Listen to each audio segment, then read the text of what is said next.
Vamos começar nosso estudo. É a fase 2, ensino é a continuação do ensino. A gente está estudando a Bíblia cronologicamente, procurando entender o que a palavra de Deus diz dentro do contexto que ela é ensinada. Nessa segunda fase, a gente vai aprender algumas coisas gerais. Por exemplo, os resultados do sacrifício de Cristo em nosso lugar. A gente viu na fase 1 que ele morreu no nosso lugar. Qual o resultado disso para mim? Também a posição que nós temos em Cristo a partir disso. A segurança que a gente tem nele. Aí a gente vai ver também sobre o papel do Espírito Santo no Velho e Novo Testamento. Há muita confusão em cima disso. As pessoas ensinam muitas coisas sobre o Espírito Santo sem entender como ele funcionava, como ele agia no Velho Testamento e como ele age no Novo. E aí a gente vai ver isso dentro do contexto bíblico. A prática da vida cristã. Ou seja, Cristo fez algo por mim, e como vai ser o meu dia a dia agora? Isso deve influenciar a minha vida. Eu não posso continuar fazendo qualquer bobagem que vem na telha. Ah, a salvação é pela graça, pelo sacrifício de Cristo. Sim, é verdade, mas dá o direito de eu sair fazendo bobagem por aí? Não. Então a gente vai entender como que é essa questão do sacrifício de Cristo, a segurança nele, mas como vai ser a minha prática, o meu dia a dia, a minha conduta. E a nossa responsabilidade diante de Deus. Na lição de hoje, mais especificamente, se a gente tivesse que dar um tema para ela, seria assim: o convite a um relacionamento profundo com Deus. Então vamos lá, nós estamos estudando a Bíblia dentro do contexto dela. Contexto cultural, histórico, linguístico e geográfico. E nós terminamos o último estudo entendendo o que Cristo fez por nós. Então vamos lembrar, lá em Marcos capítulo 14, os versos 35 e 36, aparece lá Jesus orando no Getsêmani e clamando: Pai, se possível, passa de mim esse cálice. Porém não seja o que eu quero, mas o que tu queres. E como nós estudamos, nós vimos que Jesus precisou ir até o fim. Se houvesse outra maneira do homem chegar diante de Deus, se houvesse outra maneira do homem pecador ser salvo, não precisava Cristo ter ido até a cruz. Então, por causa do pecado, o ser humano está separado de Deus, como um galho que é cortado de uma árvore. O ser humano está separado de Deus por causa do pecado, e é Deus que é a sua fonte de vida. Na parte espiritual, Deus cria o homem com uma parte espiritual onde ele pode conhecer, amar e obedecer a Deus. Porém, por causa do pecado, essa parte morre, e é aquele vazio que o ser humano tem dentro dele, que ele tenta preencher de muitas formas, tenta preencher com muitas coisas, mas no final o vazio continua ali. E aí, para resolver tudo isso, o homem tentou da sua maneira. Por exemplo, na época de Adão e Eva, eles fizeram roupas de folhas, achando que com isso resolveria o problema do pecado. Na época da Torre de Babel, eles fizeram uma torre achando que chegaria no céu. E hoje as pessoas tentam fazer as suas torres, ou as suas folhas, ou seja, fazer algo para que através das suas obras, dos seus méritos, da sua religiosidade, ele consiga achar que merece chegar diante de Deus. E aí tenta pela sua maneira, mas será que vai conseguir? Jesus, quando ele ora aquilo, ele está falando: se possível, passa de mim esse cálice. Se os mandamentos salvassem uma pessoa, se guardar os mandamentos salvasse uma pessoa, Jesus precisaria ter ido até a cruz? Não. Quando a gente olha os mandamentos, a gente vê que a gente está o quê? Condenado diante de Deus, separado dele. Porque no mínimo dele, por exemplo, não matarás, no coração muitas vezes a gente já matou. Porque a gente diz: para mim fulano morreu. Porque a gente pega e fica com raiva de alguém, e no coração a gente já mata a pessoa. A gente sente raiva, a gente fala: esse cara é louco ou idiota. E lembra quando Jesus explicou? Se a gente disser isso, é réu de fogo do inferno.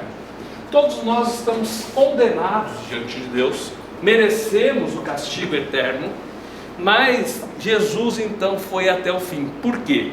Porque se a gente pecar numa peça só, num pedaço só, num ponto só dos mandamentos, a gente já é culpado de quebrar todos eles.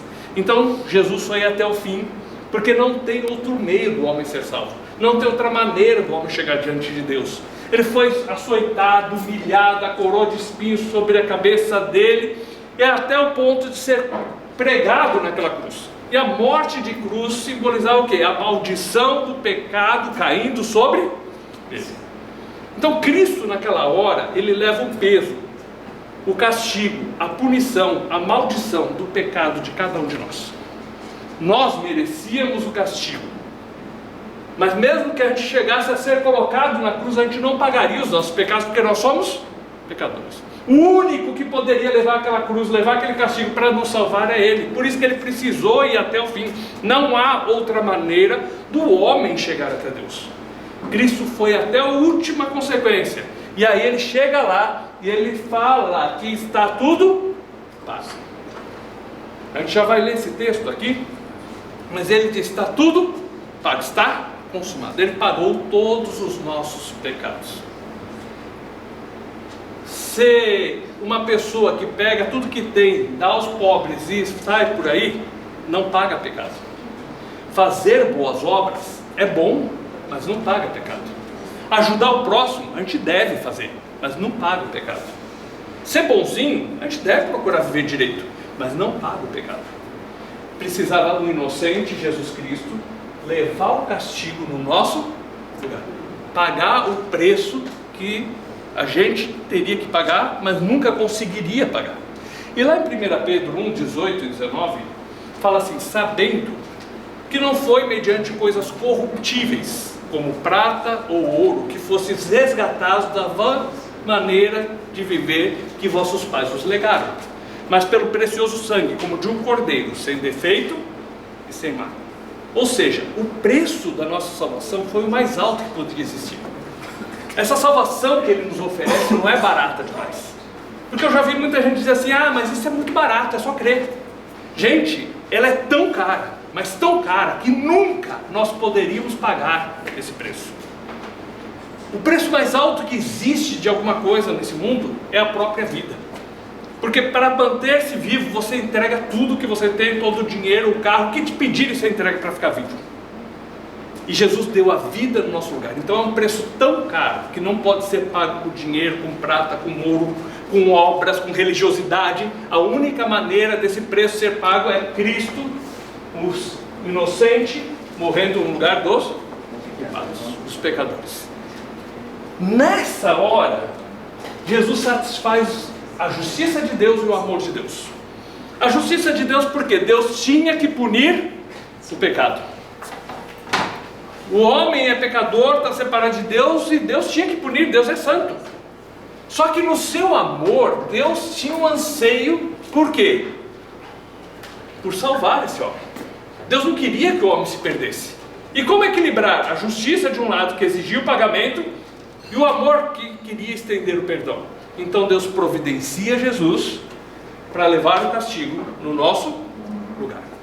O justo morrendo no lugar dos injustos. E aí, lá em João 19:30, diz que quando Jesus estava morrendo, Ele falou: está consumado. Tetelestai no grego, que foi registrado em grego para a gente, que quer dizer assim: está tudo pago. Pagamento foi totalmente realizado. E naquela hora, o véu do templo é rasgado de alto a baixo.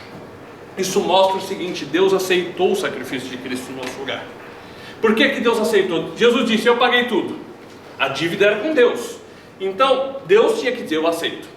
Lá em Isaías 53, versos 10 e 11, fala: Deus verá o penoso trabalho da sua alma e ficará satisfeito. Deus ficou satisfeito com o pagamento que foi feito no nosso lugar. Aí Deus pega o véu do templo e rasga de alto a baixo. Ou seja, esse véu impedia o homem de chegar na presença de Deus. Agora Deus rasga isso de alto a baixo, dizendo assim: agora, porque o pagamento foi efetuado, o homem pecador pode chegar na presença de Deus. E também, para confirmar que Deus aceitou isso, Jesus não continuou morto. Deus o ressuscitou dentre os mortos. Para a gente entender e confirmar, lá em Romanos 3:23, que também a gente estudou na primeira fase, fala assim: pois todos pecaram e destituídos estão da glória de Deus. Ou seja, separados estão de Deus. O pecado separa o homem de Deus. O homem está de um lado, Deus é santo do outro, o homem é pecador, o pecado nos impede de chegar diante de Deus. Então Deus, no seu amor e na sua graça, manda o Filho dele vir, e Jesus morre no nosso lugar, e aí perdoa os nossos pecados, e aí a gente tem condições de chegar diante de Deus, porque o pecado foi pago, foi perdoado. O texto de Romanos 6, 23 fala assim: porque o salário do pecado é a morte, mas o dom gratuito de Deus é a vida eterna em Cristo Jesus. Aí você fala, mas até agora a gente está correndo, a gente só está lembrando. O estudo começa daqui a pouco. Em João 3,3, Jesus encontra com Nicodemos. Nicodemos era religioso, um homem que se esforçava para fazer o melhor dentro da sua religião, um homem considerado pelas pessoas à sua volta uma pessoa boa, um homem que tentava guardar a lei e achava que guardava a lei. Porém, ele chega perto de Jesus e Jesus falou: Nicodemos, você precisa nascer de novo.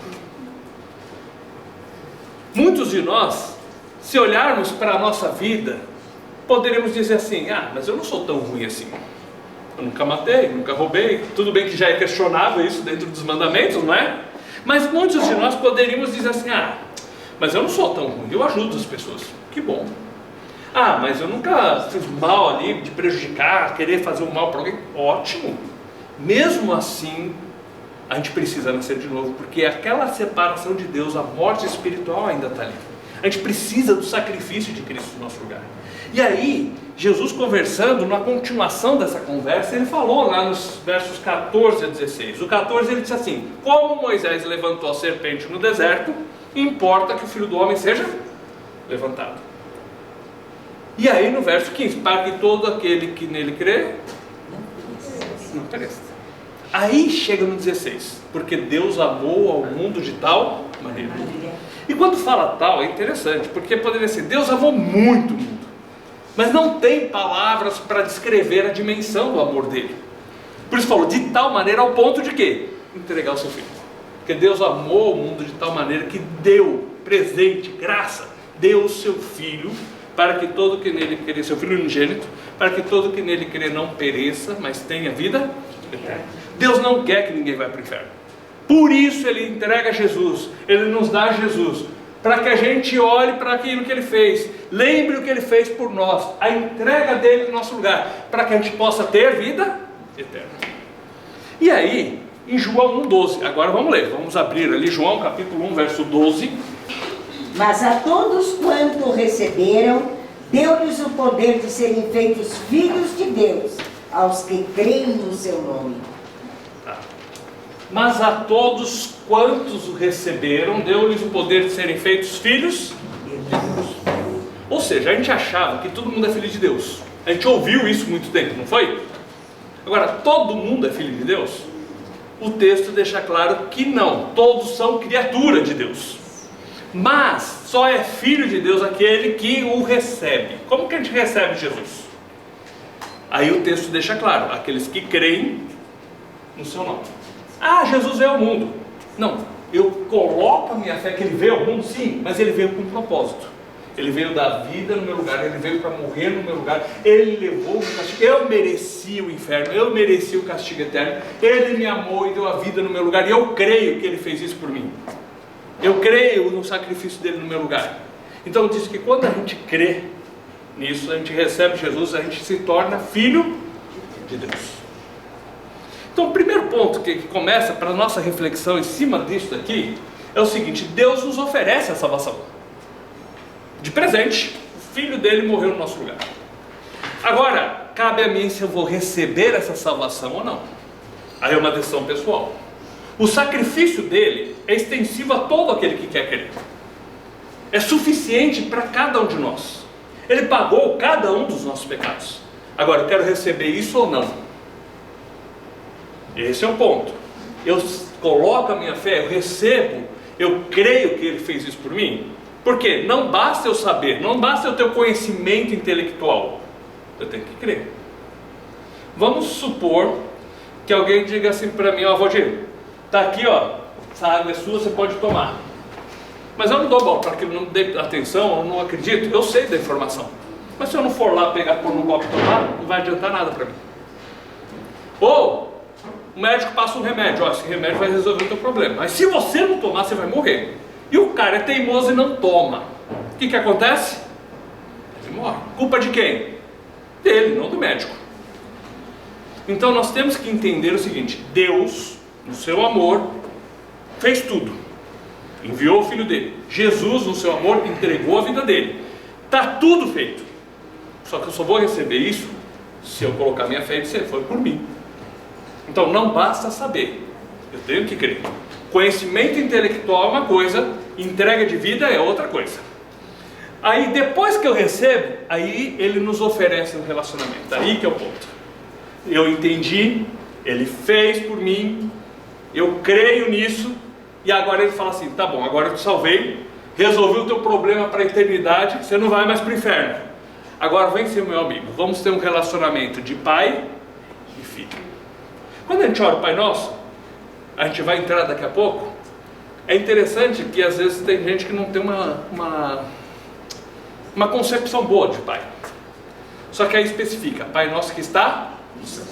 É um referencial totalmente diferente. Embora o referencial humano pode ser muito bom, mas ele está nos chamando a ter um relacionamento com aquele pai, que é toda a referência que a gente precisa ter. Então, você entende, ele salvou, resolve a eternidade e ele te chama, agora vamos comigo, agora vamos começar uma caminhada nova, você é meu filho e eu vou te ensinar, vamos caminhar junto, vamos aprender comigo, vamos ter amizade, vamos ter comunhão, vamos ter um relacionamento. Então é isso que é o estudo de hoje, o convite de Deus a um relacionamento profundo com Ele. Em Hebreus 4:14, vamos lá em Hebreus é o finalzinho da Bíblia, é um dos últimos livros ali da Bíblia. Então você vai lá no final, volta um pouquinho, vai ter lá as cartas de João, as cartas de Pedro, Tiago, e aí vem Hebreus, capítulo 4.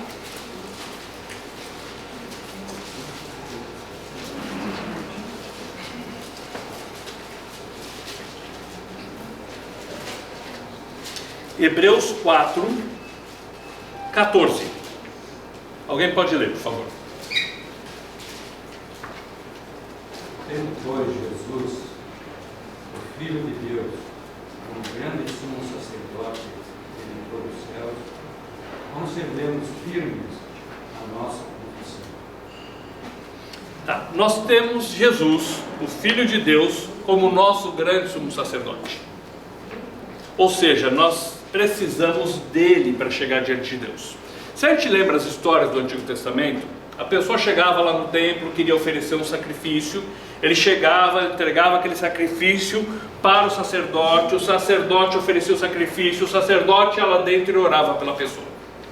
Agora nós hoje temos em Jesus a figura do sacerdote e do sacrifício. Ele morreu por nós, ele pagou os nossos pecados, mas ele também é aquele que intercede por nós diante de Deus, é aquele que nos leva na direção de Deus. Versículo 15. Pois não temos um sumo sacerdote que não possa compadecer-se das nossas fraquezas, mas um que, como nós, em tudo foi tentado, porém sem pecado.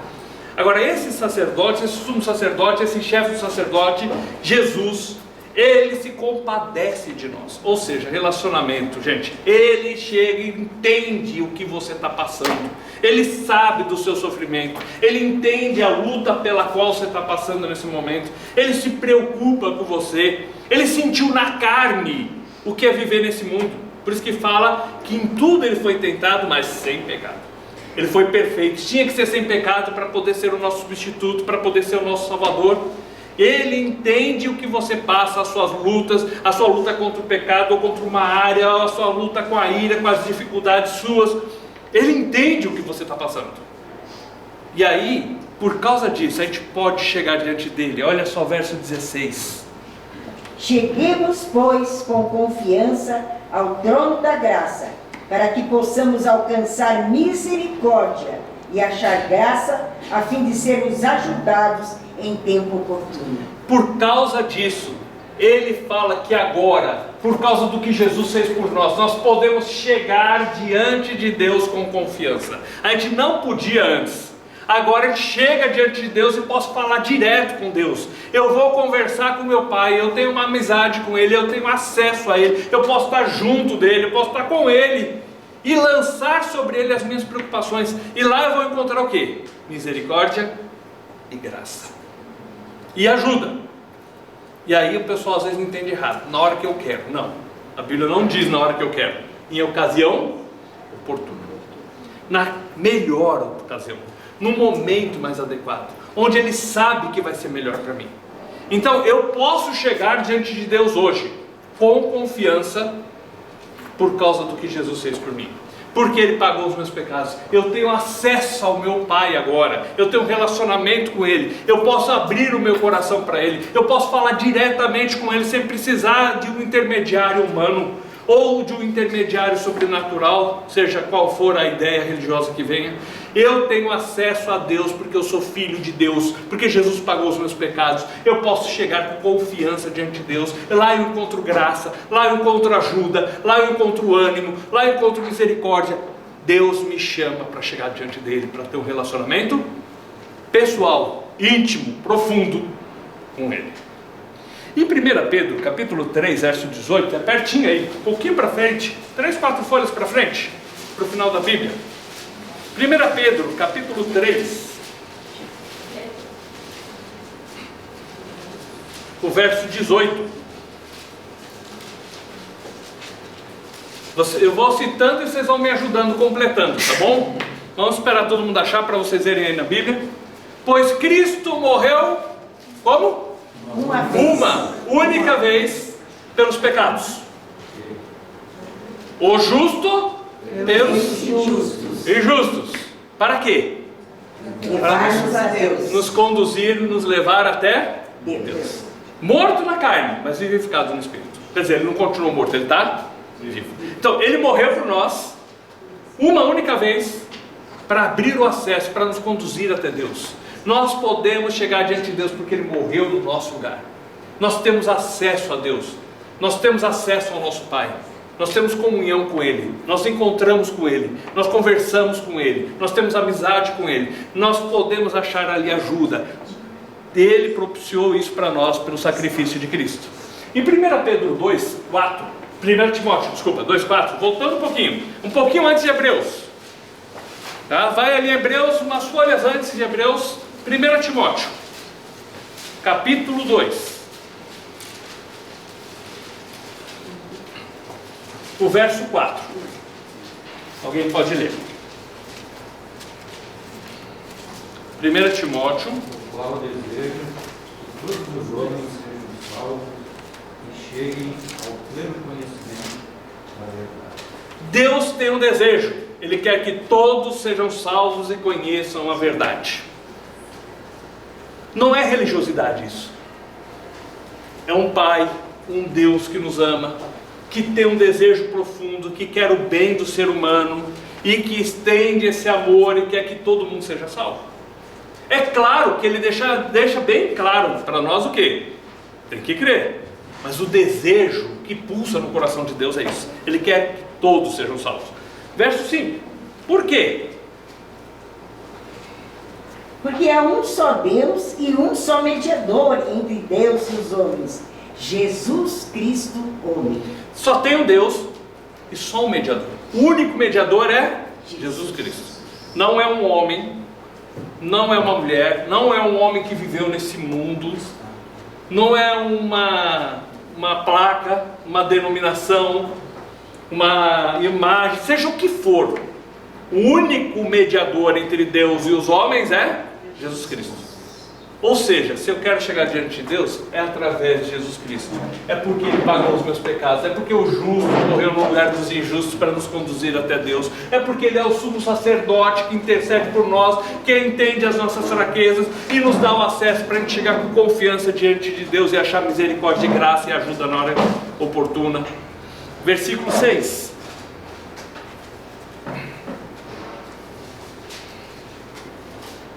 Que se deu a si mesmo em resgate por todos, para servir de testemunho a seu tempo.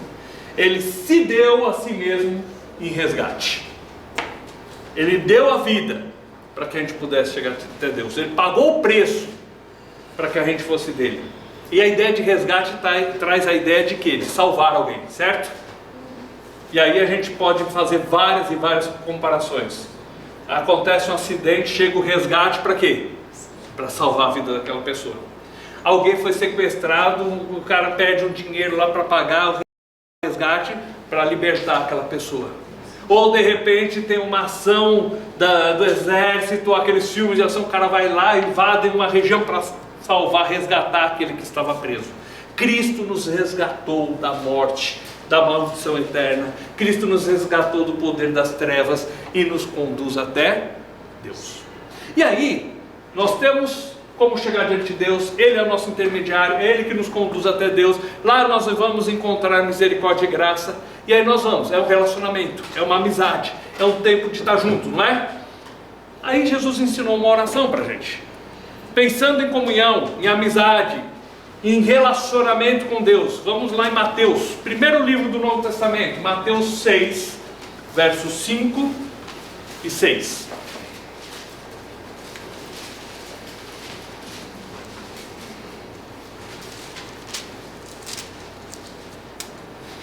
Mateus capítulo 6, os versos 5 e 6.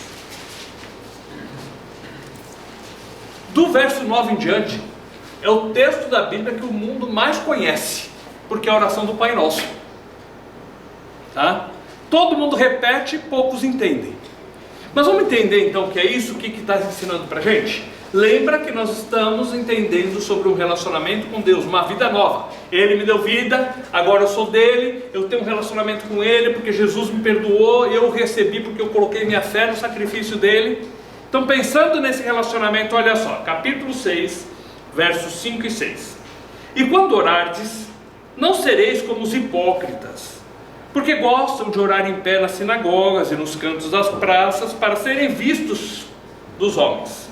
Em verdade vos digo que eles já receberam a sua recompensa.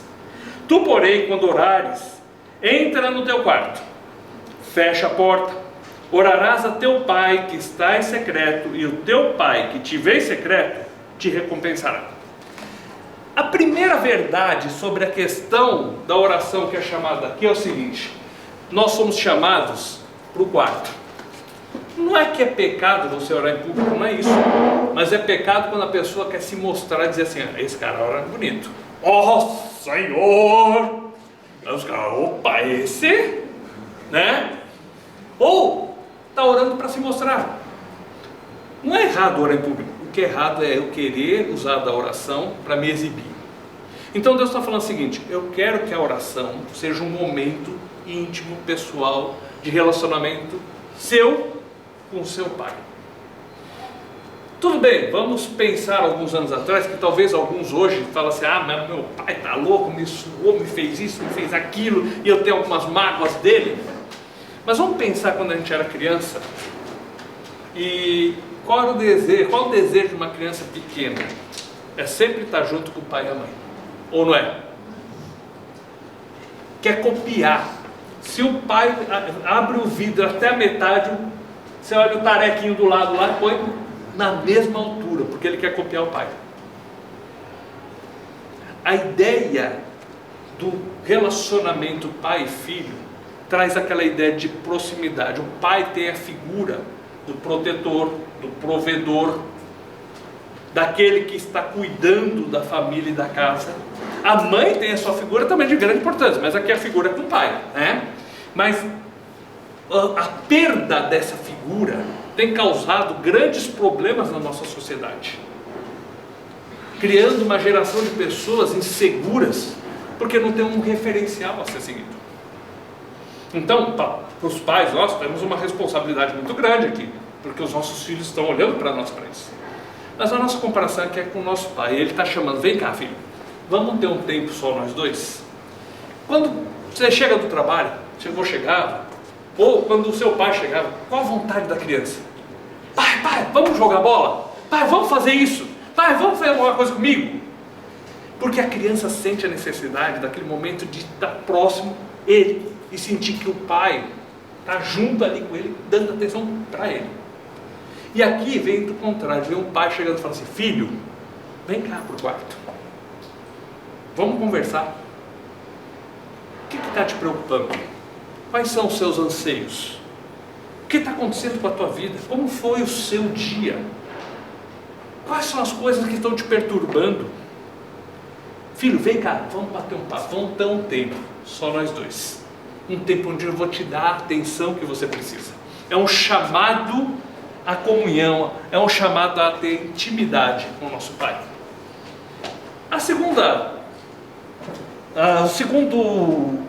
não é argumento, vamos pôr assim, a segunda maneira que ele fala aqui, a segunda maneira de dizer por que nós vamos orar assim, ele está dando um perigo para a gente. O verso 7 fala assim, ó: orando, não useis de vãs repetições, como os gentios, porque presumem que pelo muito falar serão ouvidos.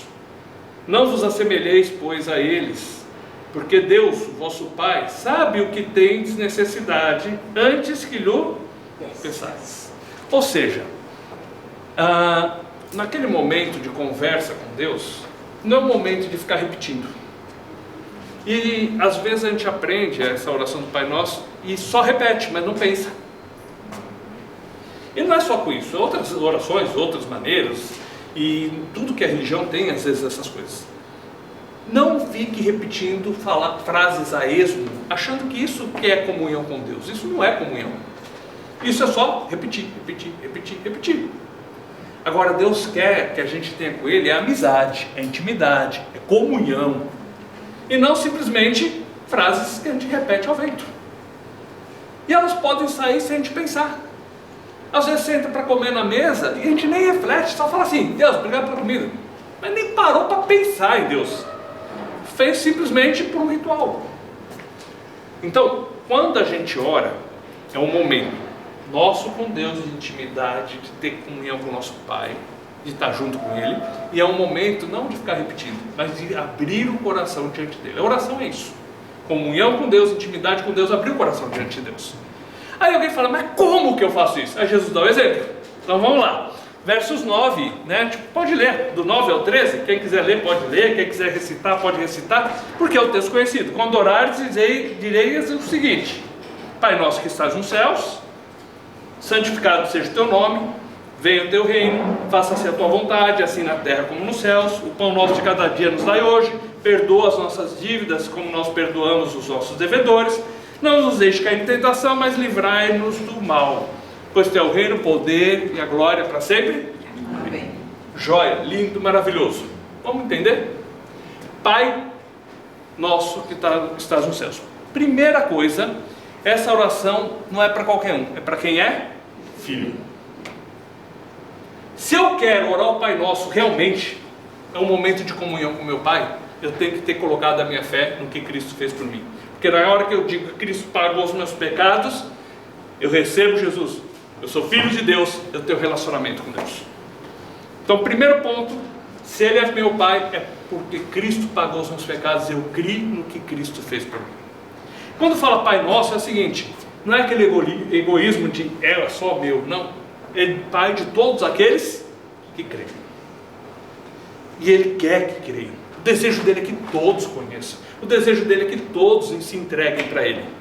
Então, Pai Nosso.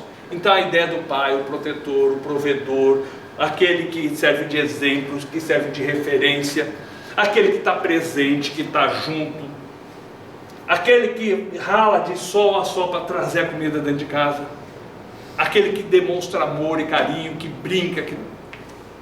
Aí fala: Pai Nosso que estás nos céus, que está no céu. É um Pai diferente. Ao mesmo tempo que tem a figura do Pai para servir de ilustração para a gente, alguns talvez tenham uma ideia ruim de Pai. Era um pai bêbado, chegava em casa quebrando tudo, tinha que sair pulando a janela porque senão o pai machucava ele. Algumas pessoas podem ter uma visão errada, pode. Porém, o Pai que nós temos de referência aqui é um Pai celeste. O que quer dizer o seguinte: é um Pai que é santo no seu caráter, que nunca erra, que nunca vai nos decepcionar, É um pai que é justo nos julgamentos, que não vai nos surrar à toa ou vai judiar da gente por qualquer coisa. É um pai que na sua essência, nos seus atributos, ele é todo poderoso e tem atributos maravilhosos que a gente não consegue, que excedem o nosso entendimento. É um pai que na essência, no âmago dele, é cheio de amor, de misericórdia, de graça para estender para nós. É um pai que é fiel, que não vai falhar nas promessas que ele faz para a gente. Então somos chamados a uma comunhão, um relacionamento com o pai, mas um pai num nível infinitamente superior aos nossos pais aqui da terra. Seja a figura que você tenha de pai na sua mente, seja boa ou ruim, você tem que lembrar que o seu pai celeste é um nível diferente, é um nível acima. E ele está chamando: filho, vem cá, senta no colo, vamos conversar, vou fazer um cafuné em você. É aquele momento de intimidade, eu com o meu pai, é um relacionamento, somos chamados a esse relacionamento. Aí fala assim: Pai nosso que estás nos céus, santificado seja o teu nome. Deus é santo ou não? Sim. Agora, quando as pessoas olham para a gente, elas têm uma visão de um Deus santo que nós servimos, ou de qualquer coisa? Quando fala santificado e seja feita a tua vontade, ou seja, eu estou aqui para que o nome de Deus seja glorificado, não meu. Eu estou aqui para as pessoas olharem para mim e falar assim: puxa, vale a pena eu querer esse Deus que ele serve. Porque olha, esse Deus faz diferença na vida da pessoa. Ou o cara como ele era, ou como a vida dele está hoje. Agora, como que eu posso dizer que eu sou filho de Deus e viver uma vida diferente daquilo que ele pede de mim? Vamos pensar no exemplo de casa? Quando o filho apronta, o pai chama aqui: vem cá, eu não criei filho meu para ficar fazendo passar vergonha por aí. É assim ou não é? Vem cá, piá, que história é essa do que você está fazendo passar vergonha lá na escola? Deus está chamando a gente para um relacionamento íntimo, profundo, pessoal, amoroso, carinhoso, mas responsável. O meu pai é santo, e eu tenho que viver uma vida de comunhão com ele, de intimidade com ele, de forma que o caráter do meu pai, os ensinamentos do meu pai possam ser vistos na minha vida. A gente, quando ensina os filhos, não quer que eles sejam pessoas de direito, de bem, trabalhador, esforçado. Não é isso que a gente espera deles? Será que o nosso Pai Celeste não quer isso da gente também? Então, santificado seja o teu nome. Quer dizer, que a minha vida reflita o Pai que eu tenho. Depois fala: seja feita a tua vontade, assim na terra como nos céus. Então, nos céus, a vontade de Deus é feita ou não? Sim. E na nossa vida? Deus tem um plano para nós. Esse plano passa pelo sacrifício de Cristo no nosso lugar. Esse plano passa por uma vida próxima a Ele. Esse plano passa por ajudar a gente no dia a dia, por uma comunhão, por uma intimidade, por estarmos juntos. Deus tem um plano para nós.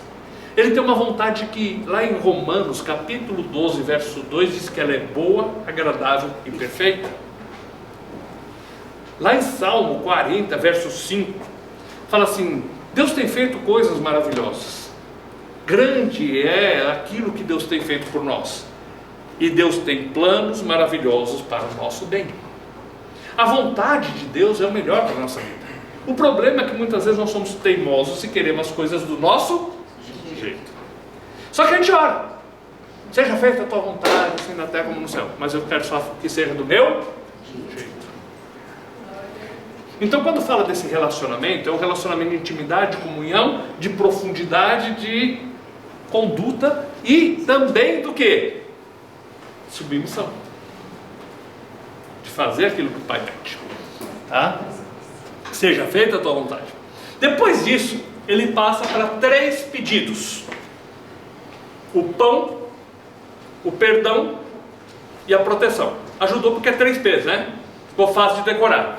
Então, quando ele fala do pão, ele está falando das nossas necessidades básicas. Ou seja, como um filho, uma criança precisa do pai para dar comida para ele, precisa do pai e da mãe para dar comida para ele, nós precisamos de Deus. Aí você fala, não, mas eu estou numa vida estável, estou bem, estou tranquilo, a conta está em dia, tenho uma poupança boa, eu não preciso pedir o pão. Mas gente, o mundo dá voltas, situações acontecem, e não é só o pão que está aqui, o pão simboliza as nossas necessidades, e tem necessidades que nós temos na vida que dinheiro nenhum compra. Às vezes as necessidades não são da comida ou do dinheiro, mas são emocionais, mas são espirituais. Ou seja, ele está dizendo o seguinte: nós dependemos de Deus, do nosso Pai, nós precisamos dele para o nosso dia a dia, nós precisamos dele para as coisas do nosso íntimo. Tem dor na alma que ninguém consegue resolver se não for o nosso Pai, ninguém consegue chegar lá no nosso íntimo.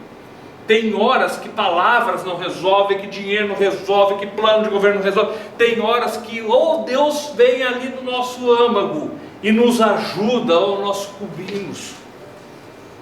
Então, nós precisamos do nosso Pai. O pão simboliza todas as nossas necessidades. Num momento, a necessidade pode ser sabedoria. Num outro momento, pode ser justiça. Num outro momento, pode ser o pão mesmo. Só que muitas vezes a gente é ingrato, a gente tem o pão e reclama da manteiga. Deus prometeu o pão, a manteiga já é luxo, mas Deus, na sua misericórdia, dá a manteiga, dá o presunto, dá o queijo, dá outras coisas mais. Quando nós nos rendemos ao cuidado do nosso Pai, Ele vai suprir as nossas necessidades, sejam físicas ou emocionais ou espirituais, e na sua graça Ele vai dar além das necessidades que nós temos, porque Ele tem prazer em cuidar dos seus filhos. Além de o pão, vem a questão do perdão. Quem não precisa do perdão de Deus? Se a gente acha que não precisa, a gente não entendeu nada até agora do que a gente estudou, não entendeu nada da Bíblia. Mas aí depois que eu entendi que Cristo pagou os meus pecados na cruz, eu entendi isso, eu coloco a minha fé nele, mas no dia a dia eu erro ainda? Eu não devia. Eu procuro melhorar a cada dia. Tudo isso é verdade. Mas tem horas que eu tenho que chegar e falar: Pai, me perdoa. Hoje eu não confiei no Senhor. Hoje eu não gastei 5 minutos para falar contigo. Pai, me perdoa. Hoje eu fiquei irado. Pai, me perdoa. Hoje eu briguei com a minha mulher, mas a culpa é dela. O Senhor sabe que ela é chata mesmo, ela incomoda. A gente não é assim? Então, nós no dia a dia precisamos do perdão dele. Agora, esse perdão é por quê? Eu vou para o inferno se eu não perdoar ali? Não, o perdão já foi dado na cruz. Mas é de amizade, relacionamento. É que nem assim, ó, você e o seu pai deu uma briguinha lá, o pai corrigiu, você deixou de ser filho dele? Mas o DNA está lá, é filho ainda. Mas de repente aí você vê: pisei na bola, ô pai, me perdoa. Volta aquela conversa, tira aquele clima, não fica? Deus está falando para a gente assim: olha, eu sempre estou pronto para te perdoar. O sacrifício de Cristo perdoou seus pecados, te livrou da condenação eterna. Mas no dia a dia, eu sempre estou pronto para restabelecer a nossa comunhão. E aí entra a parte da responsabilidade, que fala assim: perdoa as nossas dívidas, como nós perdoamos os nossos devedores. Se o perdão para ir para o inferno, para não ir para o inferno, né, dependesse do jeito que a gente perdoa o próximo, ia todo mundo para o inferno, não ia? Então o que isso quer dizer? Quer dizer o seguinte: o meu Pai, no seu amor, mandou Jesus vir aqui para pagar o preço do meu pecado. Jesus pagou o preço do pecado, e eu recebi o perdão de uma dívida que nunca eu poderia pagar. Em resposta a esse amor, eu devo estar pronto a estender a mão em perdão para o meu próximo, porque eu procuro imitar o meu Pai, porque eu procuro seguir o exemplo dele, porque eu procuro ser parecido com ele.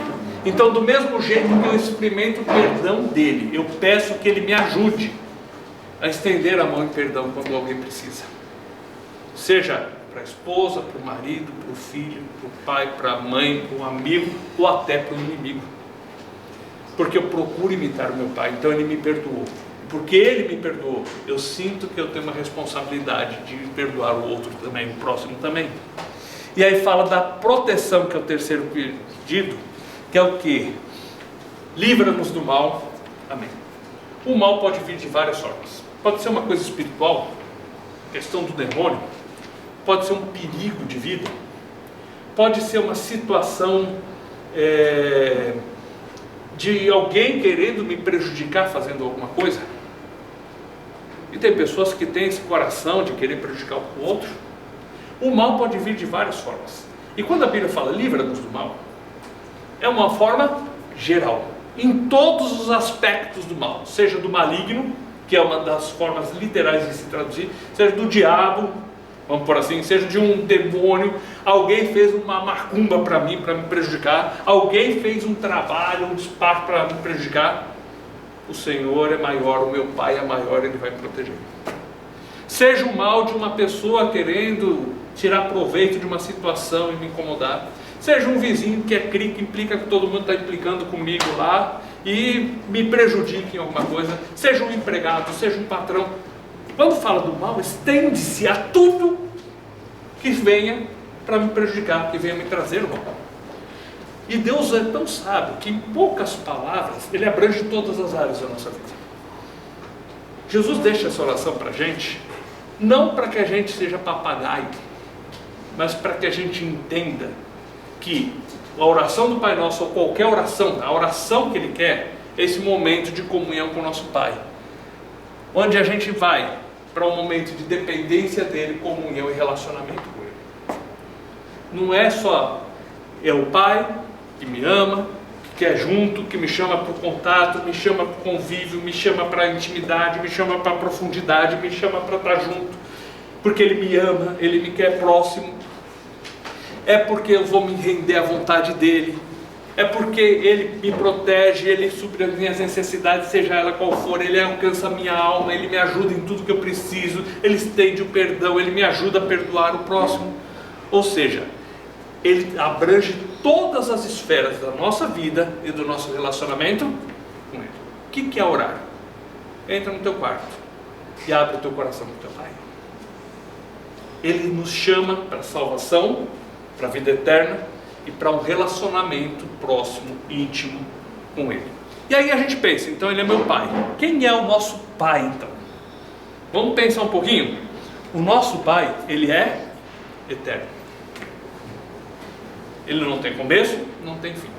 E Ele prometeu que dá vida eterna para a gente, quando a gente querer, não fala? João 3,16 não fala isso para a gente? Porque Deus amou o mundo de tal maneira que deu seu Filho unigênito para que todo que nele crê não pereça, mas tenha vida eterna.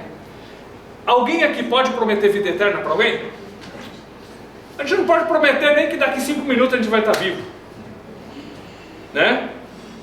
Mas Deus pode prometer vida eterna porque Ele é eterno. Só Ele pode prometer isso. E quando Ele promete, Ele tem condições de cumprir, porque Ele é eterno. E esse é o meu Pai. Outra coisa que a gente pode pensar, outra característica: o meu Pai é supremo e soberano, e Ele promete que vai me dar vida eterna. Ele pode cumprir o que Ele prometeu ou não? Por quê? Não tem ninguém que pode chegar e falar assim: ó, você se enganou, eu sou o teu chefe, você tem que mudar de opinião. Porque às vezes chega algum superior e chega, ó, você está errado, você prometeu, mas você não vai cumprir, porque é o que manda aqui. Mas Deus é supremo e soberano, Ele prometeu a vida eterna, Ele tem condições de cumprir sim, porque Ele é supremo e soberano. Ele também é onipotente, ou seja, Ele tem poder para cumprir o que Ele prometeu. Só Ele pode salvar. Então eu confio num Pai que é onipotente para cumprir aquilo que Ele prometeu para mim. Ele pode me dar vida eterna porque Ele tem poder para isso. Ele é onisciente e onipresente. E Ele promete, você crê, você tem vida eterna. E Ele sabe tudo que eu já fiz. E esse tudo foi forte porque é assustador. Ou não é? Tem coisa que ninguém no mundo sabe. Ele sabe. Ele sabe tudo que eu já fiz. Tudo que eu faço. Ou que eu venho a fazer também, Ele sabe? Tudo. Nada escapa do conhecimento dEle.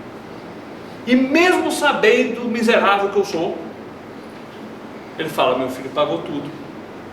Eu sei o que você fez, mas eu te dou vida eterna. Ele é onipresente, Ele está em todo lugar. Não tem como se esconder dEle. O cara foi aprontar, foi fazer alguma coisa, Ele está lá, está vendo. E Ele nos promete a vida eterna. E Ele está lá na eternidade, porque Ele é eterno em lugar, mas em tempo. Ele está em todo tempo, em todo lugar. Então quando Ele diz, eu dou a vida eterna, Ele está há 1000 anos lá na frente, já nos vendo na sua presença lá. Já parou para pensar, é difícil fazer o exercício mental assim, porque nós somos limitados a tempo. Mas Ele não. E Ele promete algo que Ele já está vivendo e vendo. Eu te dou a vida eterna, você está aqui comigo já. Nós, na nossa concepção limitada a tempo, nós vamos chegar lá. Mas para Ele sempre é presente. Outra coisa sobre esse nosso Pai, Ele é cheio de amor, cheio de misericórdia, cheio de graça. E Efésios 2, 8 e 9, vamos ler lá? Efésios 2, 8 e 9. Porque pela graça sois salvos por meio da fé. E isso não vem de vós, é dom de Deus. Não vem das obras, para que ninguém se glorie. Tá. Pela graça sois salvos. É de graça, é presente. A palavra graça no grego é charis, dom, carisma, vem da mesma raiz. Então Deus estende para nós de presente a salvação. A salvação é pela graça dele. Não depende das nossas obras, senão a gente se orgulharia. Tipo assim, eu chego no céu, olho para baixo, vocês estão no inferno, mas também, né? Eu consegui, eu dei conta. Não, não é assim. Não depende das obras, senão a gente poderia se orgulhar, mas depende da graça, do amor, da misericórdia dele. A gente mereceria o castigo, mas a salvação ele nos dá de presente.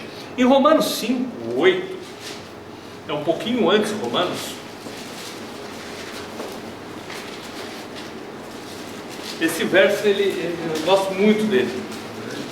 Romanos capítulo 5, verso 8.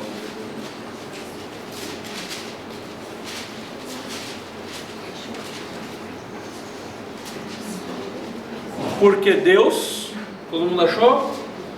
Porque Deus prova o seu próprio amor para conosco pelo fato de ter Cristo morrido por nós, sendo nós ainda pecadores. Isso que é amor. Ele morreu quando a gente ofendia Ele, quando a gente era inimigo, quando a gente ofendia a sua santidade. Então Deus prova o seu amor mandando Cristo. Cristo morre por nós, sendo nós ainda pecadores. Então esse Deus, Ele é santo, Ele é justo. E agora a gente olha para todas essas qualidades que nos trazem a segurança de que Ele pode nos dar a vida eterna e que essa vida é garantida pelo caráter dEle. Mas não é somente um Deus que é eterno, supremo, soberano, onipotente, onipresente, amoroso, misericordioso, gracioso, santo e justo. Porque quando a gente fala assim, Deus é assim, parece uma ideia distante. Poxa, Deus é tudo isso, nunca vou conseguir chegar perto dele. Porém, como a Bíblia fala que na hora que a gente recebe Jesus, que a gente crê em Jesus como Salvador, a gente é filho de Deus, então agora você olha para todas essas qualidades, e não é somente um Deus lá que é assim, mas o meu Pai, esse Deus que é o meu Pai, Ele é tudo isso. Então quando eu tenho um problema, eu posso me lançar aos pés dele. E quando eu erro, eu posso me lançar aos pés dele, porque embora Ele é santo e justo, Ele também é gracioso e misericordioso. E chegar para ter esse relacionamento é o melhor que eu posso ter nesse mundo. A pessoa quando quer ser amigo de alguém, vai falar, poxa, eu queria ser amigo de fulano, fulano é um cara legal, um cara ponderado, uma pessoa direita. Ou de repente, eu gosto de ciclano lá porque olha, você vê, olha, a família dele é uma família jóia. Quando a gente olha para as características de uma pessoa, às vezes a gente tem vontade de se aproximar dela. Agora olha só o que Deus está chamando. Vamos ter um relacionamento. E o seu relacionamento é com um pai que te ama, que é próximo, que quer intimidade, que quer estar junto com você e quer tudo isso aqui. E é até incoerente a gente imaginar de não querer esse relacionamento. E Ele está chamando. Olha o amor dele. Com tudo isso Ele podia dizer, vem implorar por isso. E Ele no seu amor dá o presente. Agora você é meu filho e vem cá, vamos desfrutar de uma comunhão, de uma amizade com um Deus, que é tudo isso, com o seu Pai, que é tudo isso. Quando a gente olha a criação, pensando nessas coisas, Em Gênesis 1, 26, Deus disse: façamos o homem à nossa imagem, conforme a nossa semelhança, certo? Então, façamos o homem à nossa imagem, conforme a nossa semelhança. Todo mundo lembra desse texto. E a gente lembra que a imagem de Deus é o que? A parte espiritual. Porém, o homem peca, né? E quando ele peca, essa comunhão com Deus, essa amizade com Deus é quebrada. Esse relacionamento é quebrado. A imagem de Deus é distorcida, o homem morre espiritualmente e não tem comunhão com Deus. Agora, quando Cristo paga os nossos pecados, nós somos restaurados e a parte espiritual passa a ter comunhão com Deus, acesso a Deus, pode ter amizade, podemos chegar na presença dele, certo? E olha só o que o texto de Romanos fala pra gente. Romanos 8, 29.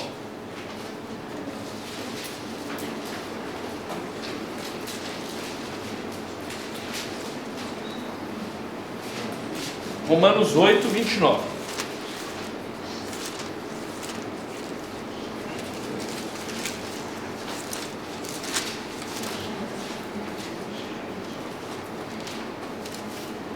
Alguém pode ler o 8, 29.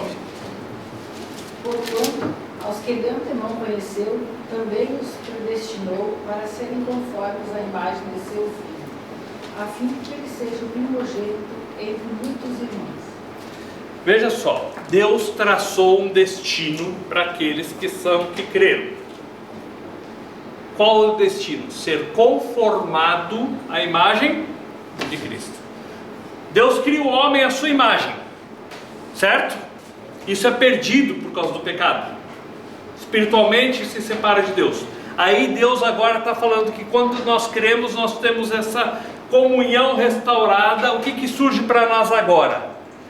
Nós vamos ser conformados à imagem de Cristo. Ou seja, dia a dia devemos procurar ser mais parecidos com Cristo.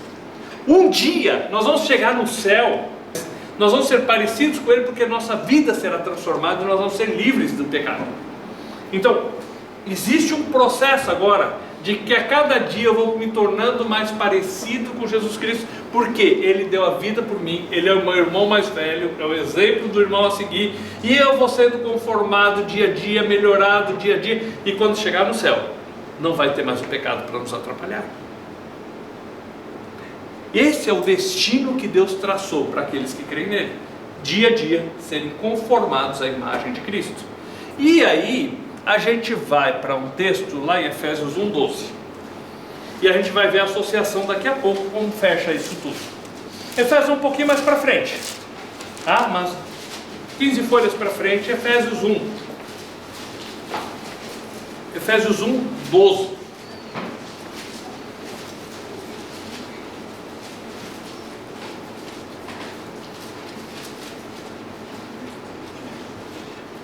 Alguém pode ler? A fim de sermos para louvor da sua glória, nós, os que de antemão esperamos em Cristo. Tá. Olha só. Guarde essa expressão aí, em Cristo. Só nos capítulos 1 e 2 de Efésios aparece 14 vezes essa expressão. Então tem algum valor, tem alguma importância nisso. Às vezes não está em Cristo, está nele, que é a mesma coisa. Então, guarda essa expressão para a gente entender os próximos versos. Nós esperamos em Cristo. A nossa esperança não está nas nossas obras. A nossa esperança não está na religião. A nossa esperança não está numa pessoa. A nossa esperança não está numa entidade. A nossa esperança está em Cristo. Aí lá, verso 13 agora. É também nele que vós estáis, depois que ouvistes a palavra da verdade, o evangelho da vossa salvação, tendo nele crido, fostes selados com o Espírito Santo da promessa. Então vamos pensar um processo aqui. Em quem vocês estão? Em quem? Em Cristo. Nossa esperança está nele. Então a gente ouviu a palavra. Começa assim. Primeiro passo, ouvir. Então, a gente ouviu a palavra, a gente ouviu o que a palavra de Deus diz, ouviu que Cristo pagou os nossos pecados. Aí fala, o evangelho da vossa salvação. A palavra evangelho quer dizer boa notícia. Então, eu ouvi a palavra e entendi a boa notícia. Eu era pecador e ia para o inferno. Essa era a má notícia. Porém, agora tem uma boa notícia. Ele pagou os meus pecados. Aí eu ouvi a palavra, eu entendi. É o próximo passo. Entendo nele, creio. Então veja que é um processo. O entendimento intelectual, você conhece algo, você entende aquilo, e aí quando você entende, você coloca a fé naquilo. A partir desse momento que eu coloco a fé, aí fala que a gente é selado com o Espírito Santo, ou seja, marcado. O selo na antiguidade tinha marca de, ou marcava autenticidade, ou marcava propriedade. Uma figura bem clara do que aconteceu hoje é, por exemplo, marcar o gado. Cada um tem a sua marca própria e marcou: esse gado é meu. Claro que a gente não vai se comparar com o gado, né? Mas o selo é uma marca de propriedade. Deus está dizendo o seguinte: quando você ouviu a palavra, você entendeu o evangelho e você creu, naquela hora Deus marcou: você é meu, e pôs o Espírito Santo para morar dentro de você. Foi exatamente naquela hora. Não é uma experiência nova, algo diferente, você vai ficar rodando cambalhota por aí, não tem nada disso. Eu entendi, criei, Deus me marcou, agora você é meu filho, você me pertence, e eu vou te dar uma garantia: o meu Espírito vai morar dentro de você. Versículo 14. O qual é o penhor da nossa herança, até o resgate da sua propriedade, e no horror da sua glória. Ele é o penhor, a garantia. Deus está dizendo o seguinte: eu te prometi a vida eterna, e você creu, e eu vou te dar uma garantia que você vai estar comigo. O meu Espírito vai morar dentro de você, e eu vou te levar para a eternidade. Deus fez uma promessa e deu uma garantia, e a garantia é o Espírito dele morando dentro de nós. Aí você fala: mas o que esse Espírito faz? Como que é? Bom, nós vamos entender quando a gente começar a estudar a parte que se refere ao Espírito Santo no Velho e Novo Testamento. Isso vai ficar claro. Por enquanto, o que a gente precisa saber: Ele é a garantia que Deus nos deu de que a gente é de Deus, que a gente vai morar a eternidade no céu. Ele é o selo, a marca de que somos de Deus. Em João, capítulo 10, o João um pouquinho antes, você volta um pouquinho, vai ter lá Romanos, vai ter Atos, João, o Evangelho de João, capítulo 10, versos 28 a 30.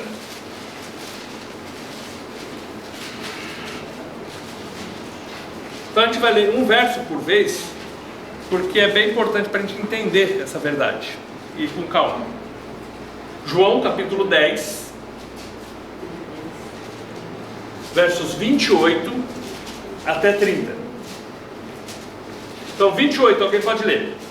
Eu lhes dou a vida eterna, jamais perecerá. Vamos lá. Quase dando um jogar aí.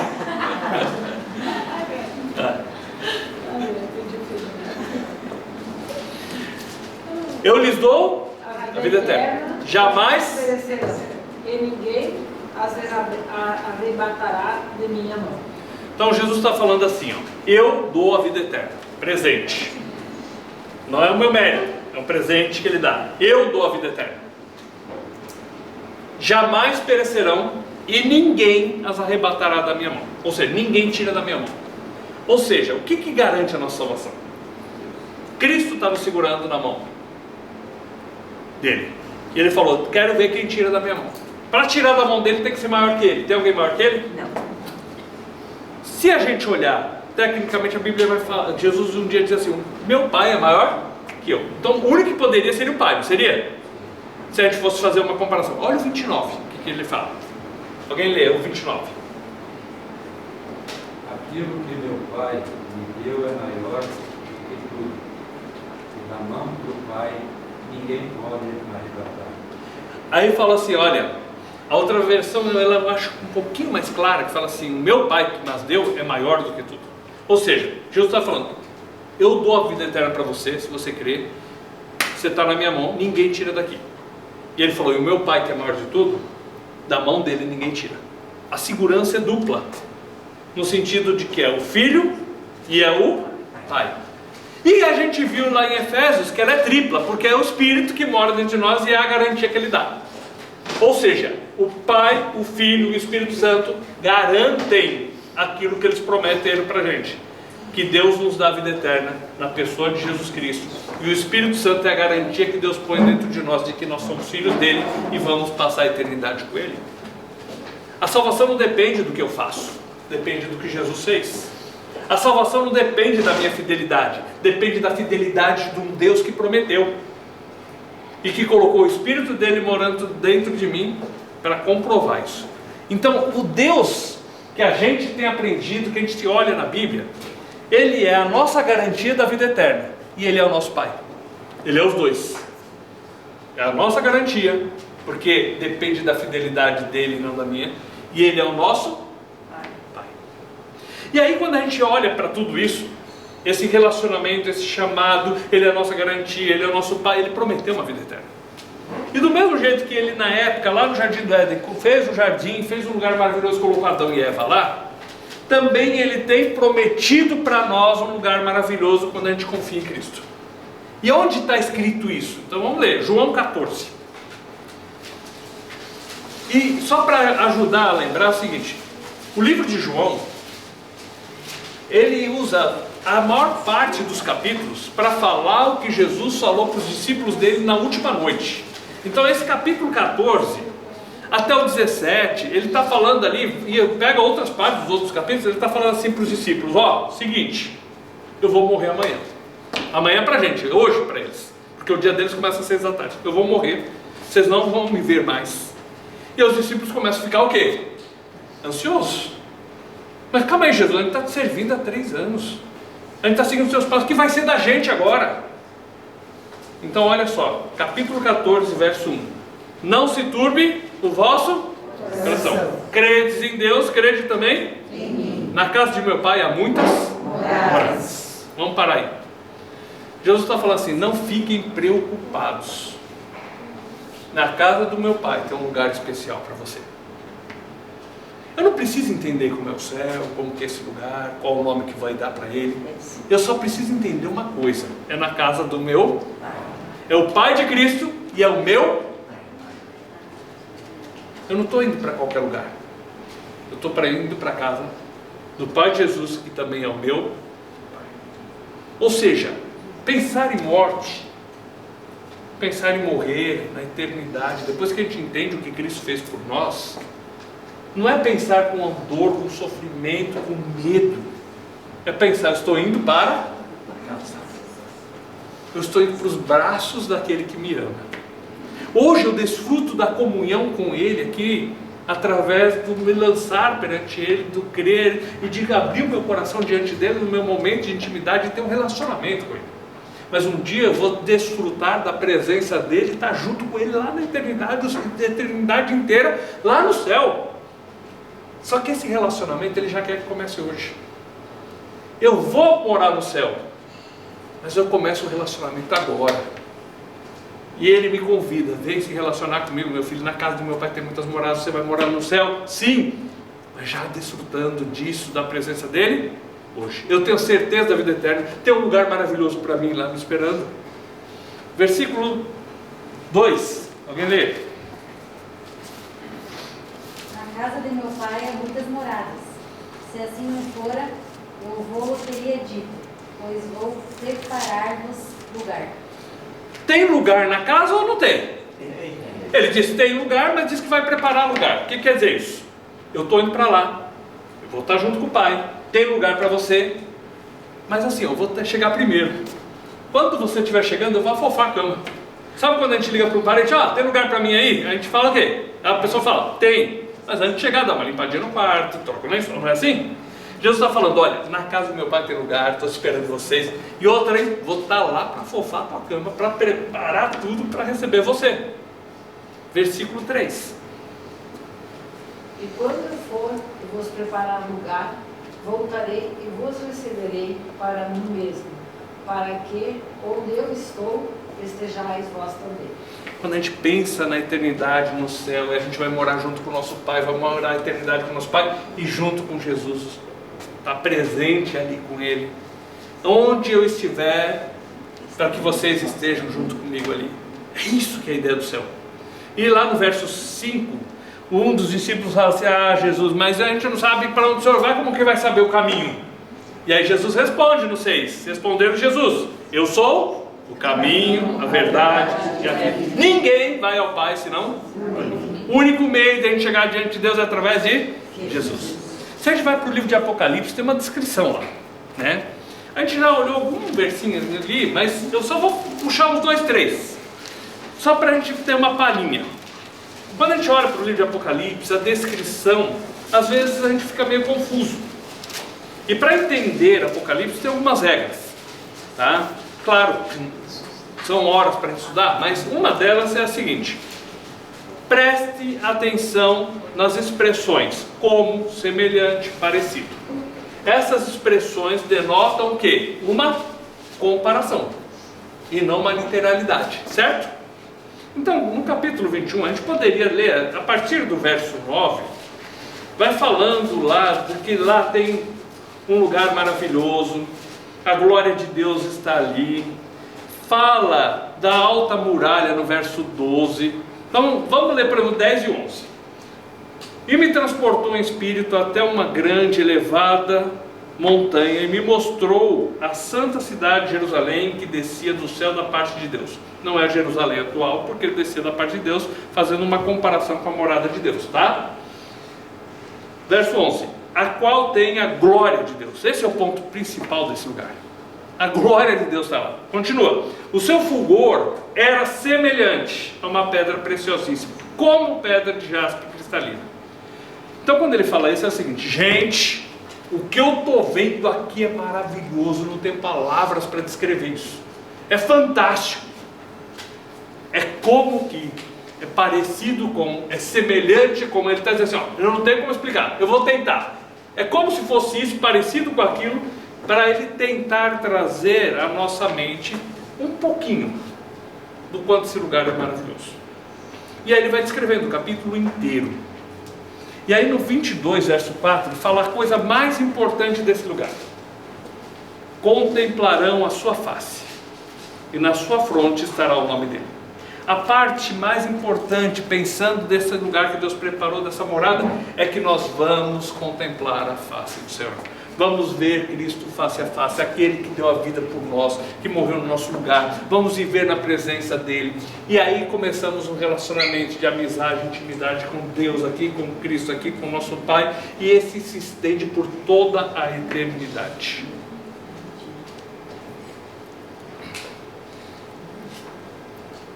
Um relacionamento começa hoje e se estende por toda a eternidade. E aí, lá em 1 João, e é o último texto que a gente vai ler antes de encerrar o estudo de hoje, finalzinho, é um pouquinho antes de Apocalipse, faltam umas folhas antes, um livro antes de Apocalipse é Judas, só que Judas só tem um capítulo, então volta um pouquinho, 1 João. 1 João capítulo 5. Como que eu posso ter certeza da eternidade, de viver junto com Deus, de morar no céu? Como que eu posso ter certeza disso? Tá?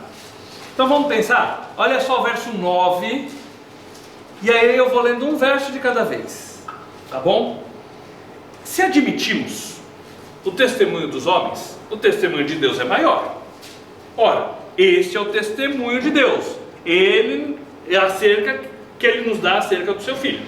Então, qual o testemunho que Deus dá? Versículo 10: aquele que crê no Filho de Deus tem em si o testemunho. Aquele que não dá crédito a Deus o faz mentiroso, porque não crê no testemunho que Deus dá acerca do seu filho. Então vamos lá. O que Deus falou, ele nos deu a vida eterna. Quem crê no Filho tem esse testemunho. Se eu não quero acreditar, eu estou chamando Deus de mentiroso. É um pouquinho pesado, mas é a verdade. Deus falou uma coisa, eu não quero acreditar, eu estou dizendo que ele é mentiroso. Aí o versículo 11 fala assim: qual que é o testemunho? O testemunho é este: Deus nos deu a vida eterna e essa vida está no seu Filho. Simples. Deus deu de presente. E onde está essa vida? Está em Jesus Cristo. Versículo 12, para ser bem claro: aquele que tem o Filho, tem a vida. Aquele que não tem o Filho de Deus, não tem a vida. Por isso que o chamado começa: vem para mim. Confiou? Creu? Agora a gente tem a vida eterna, agora a gente é filho de Deus, é uma nova vida. Eu sou filho de Deus e tenho um relacionamento com Deus.